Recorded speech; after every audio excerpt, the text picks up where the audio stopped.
The first real encounter that Moses has with God is in the story of the burning bush. And by this time, Moses is an adult. He's left his home, he's gone out and he's got married. He's apprenticed as a shepherd, which was a very, very hard job in those days because shepherds not only had to protect the weakest and serve them, but also keep the lions and the wolves at bay by themselves out in the wilderness. It was a very hard job. And Moses has mastered this. So he's grown up and he's adopted a role that's like a standard social role. You know, he's a husband, he's a shepherd, he's an adult. Okay, and so kudos to him. But then one day he's out in the wilderness by the holy mountain and something attracts his attention.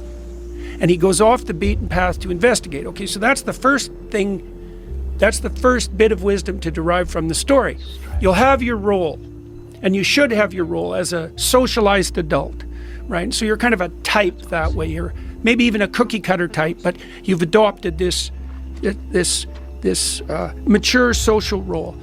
It doesn't make you a full individual, but it's better than being immature and staying in your father's tent, for example, which is what Abraham does until he's very old.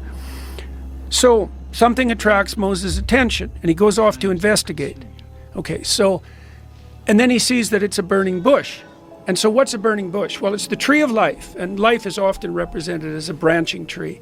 And it's on fire because it's compelling, because fire is compelling, and fire is alive, and it's a symbol of life because everything that is alive burns. That's what metabolism is. And so a burning bush is like life itself intensified to the ultimate degree. And that's what attracts Moses' attention. And he gets closer and closer to it, which means he investigates more and more deeply. And as he investigates more deeply, he starts to understand that he's nearing the depths. He's on sacred ground. He takes off his shoes. And that's an indication of his willingness to transform in identity.